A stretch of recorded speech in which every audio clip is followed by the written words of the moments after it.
As humans, we like to classify things, and section 2 is all about classifying molecules. We're going to do this in 3 parts, and this is part A. So far, we've discovered that there are forces of attraction within a molecule, and we've identified these as ionic, covalent. Now, I've also mixed metallic in here. We haven't discussed this in this course, and that's not a problem. So we're really focused on ionic and covalent, with metallic being the strongest one. You know, if a group of metals are put together, ionic would be next in terms of boiling point, and covalent would be our third one. So what we are interested in here is forces within molecules are called intramolecular forces. And those are the ones that we've just kind of previously discussed. So molecules where electrons are not shared equally, so definitely in an ionic bond where you have a positive and you have a negative, the electrons are getting pulled towards the negative end. And we have also discussed polar covalent. That's where you have a covalent bond, perhaps even like water. And what's happening in the bond, according to our electronegativity, is the electrons are getting pulled up towards the top. So you end up getting a positive and a negative end within the water molecule. That's a dipole. We're going to be discussing that here. So in this bond inside of our water molecule, that bond there in particular, the electrons are moving up towards the oxygen, so it becomes negative, and that leaves the hydrogen end positive. And this is what we're going to be investigating here, and this is called intramolecular forces. Now, there's an opposite, and the names are quite similar. Forces between molecules are called intermolecular forces. This is what we're going to be investigating now. So we've already done intra, we just didn't name it as intra, but now we're doing intermolecular forces. A way I remember this, and it's not a great one if you're not a sports fan, but in baseball, when the two leagues play against each other, it's called interleague play. So the leagues are playing, there's games between the two leagues, between. It comes up a lot in science if you can remember it. I know that's not the easiest thing to remember. So there are 3 types of intermolecular forces. And really when it comes down to it, every liquid you can produce falls into the category of either being a polar liquid or a non-polar liquid. We're going to learn more about these coming up too here. This third one, called hydrogen bonding, is just like a bonus force that is associated with a polar molecule. So again, any liquid you find can be classified as polar or non-polar, and then some of the ones that are polar also have this extra bonus force. So let's talk more about polar molecules. These are covalently bonded compounds that are in the liquid state that have a dipole. What does it mean to have a dipole? So let's recall that electronegativity, this was on your periodic tables in the 4th trend, determines how electrons are shared within a covalent bond. Sometimes they can be shared equally, and sometimes they are not shared equally, and that's what we're interested in for polar molecules. So let's take a look at water right here. So if you look up the electronegativities, you've got oxygen up here at about 3.4, and you've got hydrogens on each end at 2.2.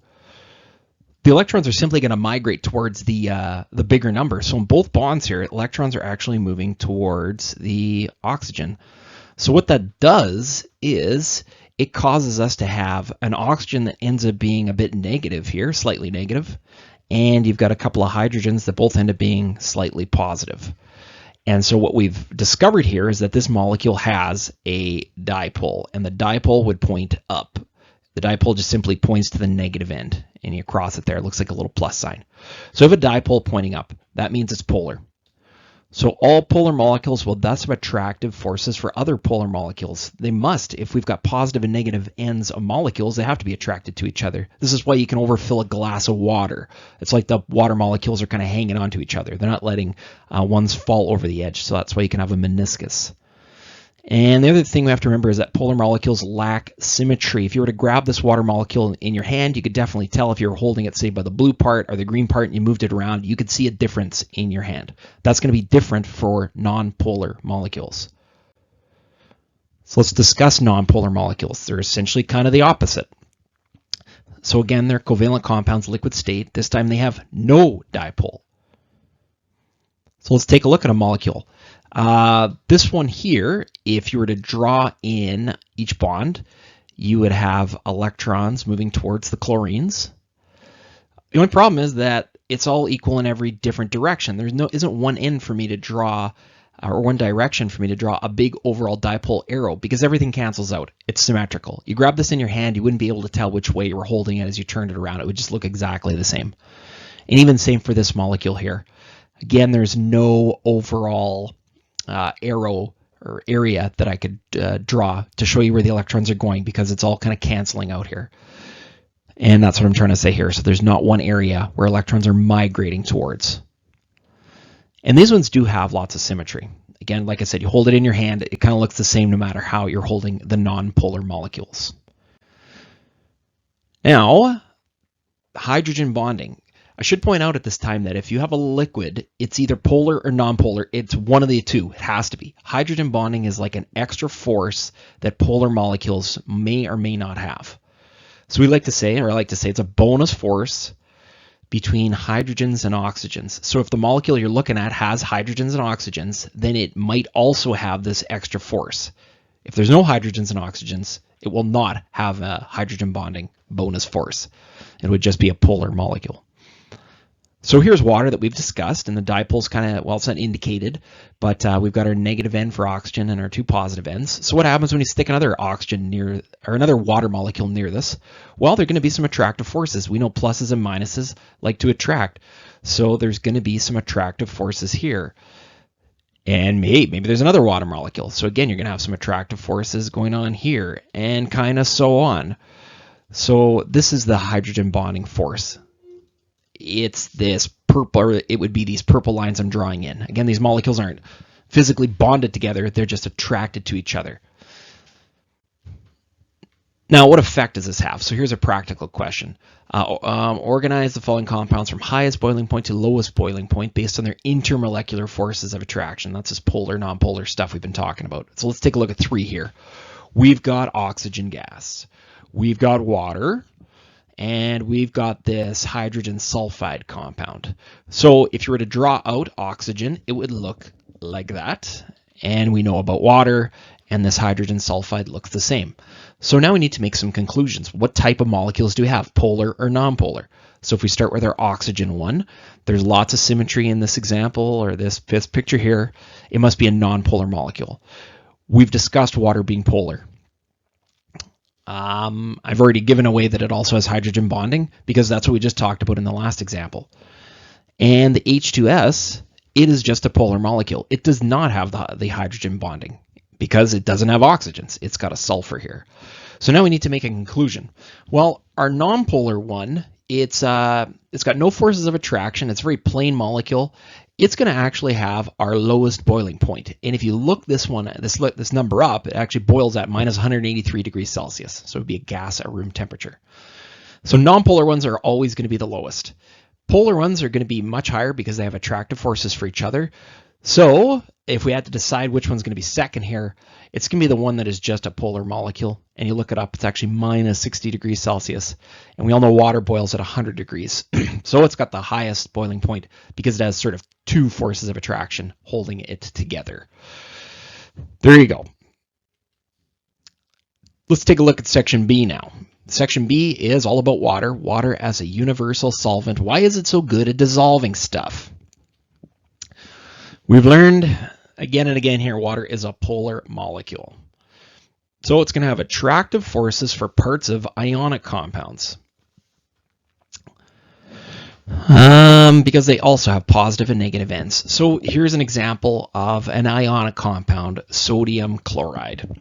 Now, we've learned in the past that when these two bond together, sodium loses its electrons and chlorine gains electrons. So sodium's positive and chlorine is negative. Well, we've just been talking about water having attractive forces. Water has plus and minus ends. So how would it orientate itself if the sodium chloride were put into water? Well, let's take a look here. It might not be a surprise that we know oxygen is the negative end of water, that it's going to be attracted, or it's going to sort of surround the positive sodium. And it's just not going to be one water. It's going to be another water and another and another. Notice how the oxygens that are always negative are tilted towards the positive sodium. Now what's going to happen with the chlorine? Well, it should be the exact opposite. If chlorine is negative, then the positive part of water, the hydrogen part, is going to start to surround it. And there you go. Now, if water is strong enough, what it's going to do is it's going to break this compound apart, meaning you're going to get sodium, and notice we're now writing its charge, +1, that comes from our periodic table, and chlorine, and it has a charge of -1. Now keep in mind, this is not chlorine gas. These are different states. This is the aqueous state. So picture this. This is table salt. We've all seen table salt. You throw it in a glass of water, it just disappears. What's happening is the sodium's turning into the aqueous state, and the chlorine is turning into the aqueous state as well. Like I said, it's not chlorine gas. You don't throw salt in water and then die of poison gas coming out of it. This is an important equation here. This is the first time in this course that we're going to be writing plus and minuses in.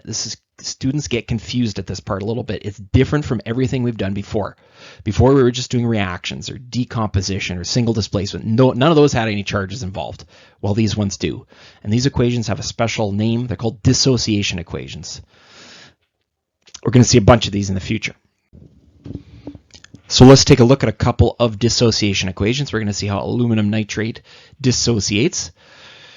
So we're going to write that first. We're going to do this in a couple of steps. First step is to write the two atoms or molecules or whatever they are. So aluminum nitrate is made up of aluminum and nitrate. Now what we want to do is include the charges. So you look up aluminum's charge on the periodic table, it's +3. You look up nitrate, it is -1. So that's step 1, step 2, if you will. Next thing you're going to do is everything's in the aqueous state. So if it's aqueous on the left-hand side of the arrow, it's going to continue to be aqueous on the right-hand side of the arrow. So all we're going to do is add a couple of AQs next to those two molecules. Everything's in the aqueous state. It's dissolved in water. Now the last thing we need to do is balance this out. As it stands, we have one aluminum here and one aluminum there. That is balanced. But continuing on, we actually have 3 nitrates here. And here we only have 1 nitrate. So I'm going to have to stick a 3 in front, and that balances everything out, including our charges. Let's take a look at a second example here. This one's iron 3 sulfide. So let's follow our steps. Step 1 is you write the 2 ions. There's our iron 3. I simply uncrossed it. And there is my sulfur -2. Next thing we need to do is balance. We have 2 irons here. Stick a 2 in front. 3 sulfurs there. 3 sulfurs there. That one is balanced. So there are 2 examples of dissociation equations. This is going to be revisited in section 8, I believe. So let's not forget about it. And I should add here that not all things are aqueous. Some stay in the solid state. Like if you did this one, silver chloride would still be a solid. It doesn't dissolve. In terms of water, I guess it's just not strong enough to break up this compound. That's how you can think of it. Water is really strong at breaking up a lot of stuff. That's everything that's aqueous. And things that stay solid, well, they just stay solid. They are not, water cannot break them up. Let's just leave it at that. All right, part C here, let's wrap it up. Liquids, why are some miscible with others? Well, others are not. Not a great sentence, but why do some mix and others do not? And again, it has everything to do with what we've been talking about here, the intermolecular forces of attraction, polar and nonpolar. And this key phrase that we did come across in section 1, it is kind of a big deal now moving forward. Like dissolves like. What exactly is that talking about? Well, it's talking about polar and nonpolar. I think, take a look at this. It's polar solutes will be miscible, means they mix, with polar solvents. So they are like. The words polar are appearing. Can also be said for nonpolar. Nonpolar solutes will be miscible. They will mix with nonpolar solvents. Again, the nonpolars are the same. That would be the like. But polar and nonpolar do not go together, so they will be immiscible. They do not mix. Let's close this out here with a couple of examples. So what happens when you mix water and milk? Well, they will mix together. So thus you would say the solution is miscible. Now let's think about this. Water we know is polar. Well, if they both are miscible, they mix. That must mean milk is also polar. Like dissolves like. Next one, water and oil. We know they don't mix. They are immiscible. And if water is still polar and they don't mix, that must make oil nonpolar. Lastly here, oil and grease. Well, oil is nonpolar. Does grease mix with water? It does not. So that must mean it is also nonpolar. So if you put the 2 nonpolar things together, they will mix. They are miscible. And like I said, Greece is non-polar. So that concludes this very long lesson. I highly suggest you take a look at the homework now and then watch the other video I produced that takes up the homework to put this stuff into perspective.